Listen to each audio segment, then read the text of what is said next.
السلام علیکم ورحمۃ اللہ وبرکاتہ. زه یم ستاسو لالمدین. یو ځل بیا شعر و شاعرۍ پروګرام کې ته حاضر یم د زلمان خونخیل سره. زلمان خونخیل هم تقریبا ډېر وخت نه شعر و شاعري کوي. اکثر شعر و شاعري د سینګرو ته ورکوي، خو هم ته نه دنه په خپله اوس کې د شعرونه اورو. زلمان خونخیل صاحب په ټول پروګرام کې هر کله ډېره مینه. وعلیکم السلام. وعلیکم السلام. تاسو ډېره مننه چې تاسو ته دومره ټایم راکړل لالمدین صاحب. نور زه به یو دوه شعرونه ته وایم. ماشومتوب کې څه مزې وې او څه خوند و، ماشومتوب کې څه مزې وې او څه خوند و، نه و غم بس خوشحالیانو نه ډک ژوند و.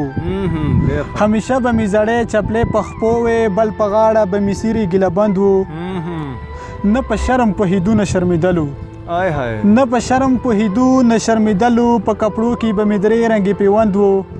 بس زموږ د کلي دغه خړپړ غرونه، بس زموږ د کلي دغه خړپړ غرونه، ما زمان ته والا ګران له ملکنډ و.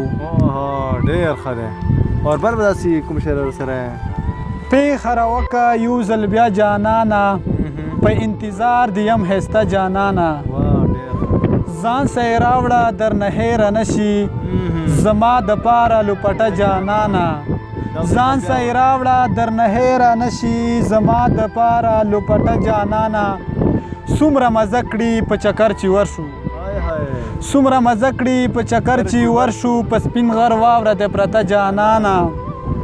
که راغلې زه به په تحفه کې درکم، که راغلې زه به په تحفه کې درکم، یو څو رومال بله ګوتمه جانانه.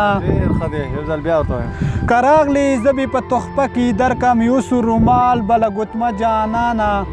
ما دې د مړو سترګو دیدن کولو، ما دې د مړو سترګو دیدن کولو، تا کړه راپورې دروازه جانانه. قسم مې وکړو بیا به در نه شمه، قسم مې وکړو بیا به در نه شمه، هېڅکله ستاسو په کوڅه جانانه. ما زمان تنده پکې ماته نه کړه، ما زمان تنده پکې ماته نه کړه، وچه د مینې شوه چینه جانانه.